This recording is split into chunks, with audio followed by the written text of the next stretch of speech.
মৰমৰ ছাত্ৰ-ছাত্ৰীসকল আজি আলোচনা কৰিম অসম জাতীয় বিদ্যালয়ৰ ক্লাছ 7ৰ অনুশীলনী 10ৰ বিৰ 7 নম্বৰ প্ৰশ্নৰ পৰা 7 নম্বৰ প্ৰশ্নত কৈছে তলৰ পৰিমেয় সংখ্যাবোৰক অধক্ৰমত সজোৱা।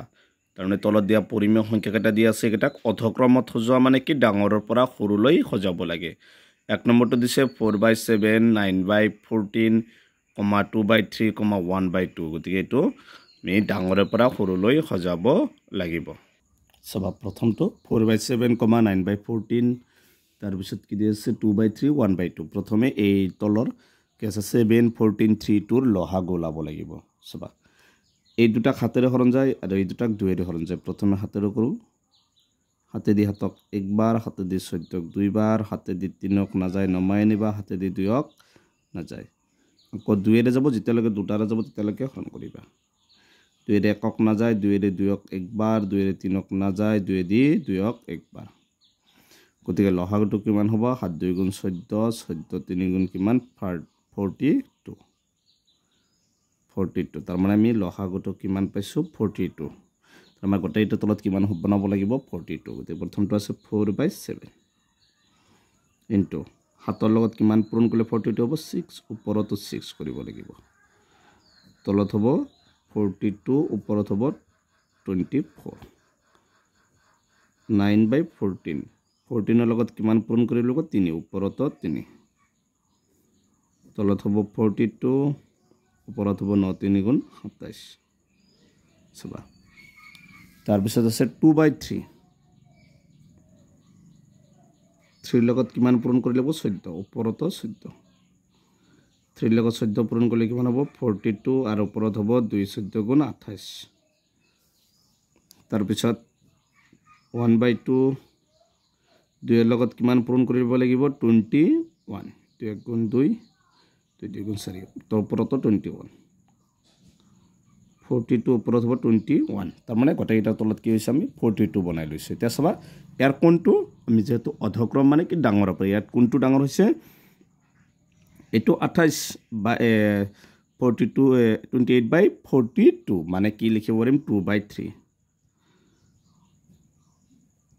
তাৰপিছত চাবা কোনটো 27/42 মানে 9/14। তাৰপিছত কোনটো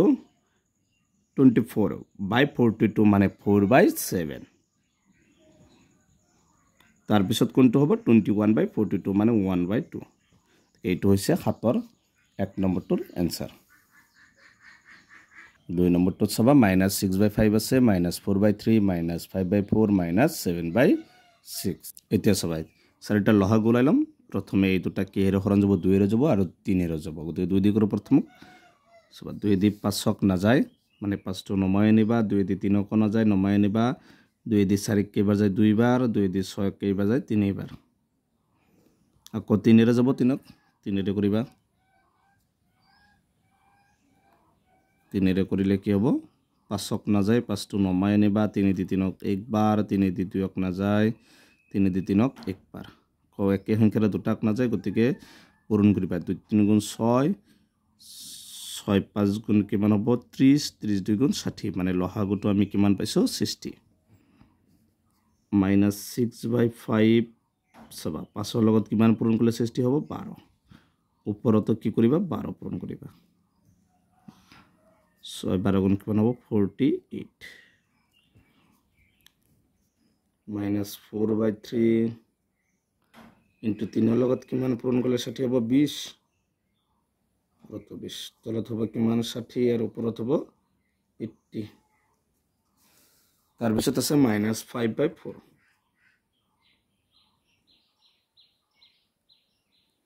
4ৰ লগত কিমান পূৰণ কৰিলে 60 হ'ব 15 ওপৰতো 15 পূৰণ কৰিবা। 5ৰ লগত 15 পূৰণ কৰিলে কিমান হ'ব 75 ভাৰ্চেছ -7/6 6ৰ লগত কিমান পূৰণ কৰিলে 60 হ'ব 10 ওপৰতো 10 পূৰণ কৰিবা। তলত হ'ব 60 ওপৰত হ'ব -70। ইয়াত চাবা আটাইতকৈ ডাঙৰ কোনটো হ'ব ইয়াত আছে 70 ইয়াত 75 80 48 সদায় মাইনাছৰ ক্ষেত্ৰত সৰুটোৱে ডাঙৰ হ'ব। গতিকে কি আনসাৰ হ'ব -48/60 এইটো ডাঙৰ এইটো মানে কি লিখিব পাৰিম -6/5। গতিকে আটাইতকৈ ডাঙৰ -6/5 তাৰ পিছত আটাইতকৈ ডাঙৰ কোনটো 70 আছে এটো হ'ব মাইনাস এটো হ'ব -7/6 কমা তাৰ পিছত কোনটো হ'ব 75 মানে -5/4 তাৰ পিছত কোনটো হ'ব 80 মানে -4/3 তাৰনে মাইনাসৰ ক্ষেত্ৰত সৰুটো আটাইতকৈ ডাঙৰ এইটো হৈছে 2 নম্বৰটোৰ आंसर 3 নম্বৰটোত আছে -3/2 -3/4 -7/8 -17/16 ঠিক আছে 2 4 8 আৰু 16 লহাগল সবা প্ৰথমে এই গোটেই 2 কি হৰণ যাব 2 এৰে যাব 2 দি 2 এক বাৰ 2 দি 4 দুই বাৰ 2 দি 8 4 বাৰ 2 দি 16 8 বাৰ কো 2 এৰে যাব 2 দি 1 না যায় 2 দি 2 এক বাৰ 2 দি 4 দুই বাৰ 2 দি 8 4 বাৰ কো 2 এৰে যাব 2 দি 1 না যায় 1 না যায় 2 দি 2 এক বাৰ 2 দি 4 দুই বাৰ না যায়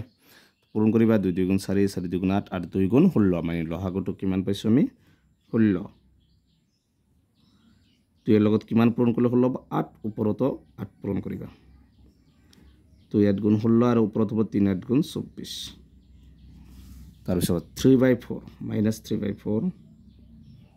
4 এৰ লগত কিমান পূৰণ কৰিব 4 ওপৰতো 4 তলত হ'ব 4 4 গুণ 40 আৰু ওপৰত হ'ব 3 4 গুণ 12 -7/8 8 লগত কিমান পূৰণ কৰিলে 16 হ'ব 2 ওপৰতো কি কৰিব লাগিব 2 পূৰণ কৰিব লাগিব 16 7 2 গুণ 14 এটো নকৰিলে হ'ব -17 এৰ লগত যেটো 16 আছে 1 পূৰণ কৰিব লাগিব এখিনি হ'ব চলা ইয়াত আটাইতকৈ কোনটো ডাঙৰ হল মাইনাসৰ ক্ষেত্ৰত মই বাৰৰ কৈছো যে সৰুটো ডাঙৰ এটো 12 আছে 14 17 20 বৰ্গটো এটো ডাঙৰ এটো আটাইতকৈ ডাঙৰ হ'ব এটো মানে কি লিখিব পাৰিম -3/4 যে -3/4 টো আটাইতকৈ ডাঙৰ তাৰ পিছত কোনটো ডাঙৰ হ'ব এটো মানে -7/8 তাৰ পিছত কোনটো ডাঙৰ হ'ব এটো -17/16 তাৰ পিছত কোনটো হ'ব 24/16 মানে -3/2 এটো হৈছে 3 নম্বৰটোৰ आंसर 4 নম্বৰ প্ৰশ্ন দিছে -7/6 -11/2 -17/18 আৰু -5/3 গতিকে 6 12 18 আৰু 3 লহাগল তে আটাইতকৈ সৰু 3 আছে গতিকে 3 এৰ আগত হৰণ কৰি লও 3 দি 6 যাব 2 বাৰ 3 দি 12 4 বাৰ 3 দি 18 6 বাৰ 3 দি 3 1 বাৰ আকৌ 2 এৰ যাব 2 দি 2 1 বাৰ 2 দি 4 2 বাৰ 2 দি 6 3 বাৰ 2 দি 1 না যায় সংখ্যাৰ না যায় গতি পূৰণ কৰিবা 3 2 গুণ 6 6 2 গুণ কিমান 12 12 3 গুণ কিমান হ'ব 36 তাহলে লহাগটো কিমান পাম 36 গতিকে আমি কি কথা এটা 36 বনাব লাগিব 6 এর লগত কিমান পূৰণ কৰিলে 36 6 ওপৰতো 6 তলত হ'ব 36 ওপৰত হ'ব 42 -11/12 12 লগত কিমান পূৰণ কৰিব 3 ওপৰতো 3 তলত হ'ব 36 ওপৰত হ'ব 33 তাৰ পিছত সবা -17/18 18 এৰ লগত কিমান পূৰণ কৰিলে 36 2 ওপৰতো 2 36 ওপৰত হ'ব -34 -5/3 3 লগত কিমান পূৰণ কৰিব 12 ওপৰতো 12 তলত হ'ব 36 ওপৰত হ'ব 60 এতেকে ইয়াৰ আটাইতকৈ কোনটো ডাঙৰ হ'ব আটাইতকৈ সৰু সংখ্যা কোনটো আছে 34 33 মানে এটো সৰু -33/36 এটো আটাইতকৈ ডাঙৰ হ'ব এটো মানে কি লিখিব পাৰিম -11/12 তাৰ পিছত সবা কোনটো 34 -34/36 মানে কি -17/18 তাৰ পিছত কোনটো হ'ব এটা 40 -42/36 মানে -7/6 তাৰ পিছত কি হ'ব -60/36 এটো আটাইতকৈ সৰু তো মানে কি লিখিব -5/3 তো এইকেইটা আছিল হাতৰ आंसर ক্লিয়াৰ 8 নম্বৰ প্ৰশ্ন দিছে তলৰ উক্তিবোৰ সত্য নে অসত্য 1 নম্বৰ দিছে -7/4 সংখ্যাটো 0 তকৈ সৰু গতিকে কি মাইনাসটো সদায় কি 0 তকৈ সৰু মানে এটো কি হ'ব সত্য তাৰ পিছত সংখ্যা ৰেখাত 5/9 সংখ্যাটো 0 ৰ বাওফালে থাকে এইটো সদায় ধনাত্মক সংখ্যাবোৰ সোঁফালে থাকে ইয়াত কৈছে বাওঁফালে থাকে মানে এইটো অসত্য তাৰপিছত এইটো -13/7 সংখ্যাটো সংখ্যা ৰেখাত 0ৰ সোঁফালে থাকে চাবা মাইনাছ সংখ্যাটো 0ৰ সদায় কি থাকে বাওঁফালে থাকে গতিকে এইটো দিছে সোঁফালে গতিকে এইটো অসত্য তাৰপিছত দিছে 4 নম্বৰ 0 এটা ঋণাত্মক পৰিমেয় সংখ্যা 0টো ধনাত্মক নহয় ঋণাত্মক নহয় এইটো কি হ'ব অসত্য -12/15 সংখ্যাটো সংখ্যা ৰেখাত সোঁফালে থাকে এবাৰ চাবা এইটো মাইনাছ মাইনাছ কি যাব কেনসেল গলে কি হ'ব এইটো প্লাস হ'ব প্লাস হলে এইটো কি হ'ব সংখ্যা ৰেখাৰ কি কৈছে সোঁফালে থাকে এইটো প্লাস হোৱাৰ লগে লগে সোঁফালে থাকিব আৰু যদি মাইনাছ হয় কি হ'ব বাওঁফালে এইটো কি হ'ব 5 নম্বৰটো সত্য 6 নম্বৰ প্ৰশ্নটোত কৈছে সকলো পৰিমেয় সংখ্যাক সংখ্যা ৰেখাত উপস্থাপন কৰিব নোৱাৰি এইটো কি অসত্য কাৰণ সকলোবোৰ পৰিমেয় সংখ্যাবোৰক আমি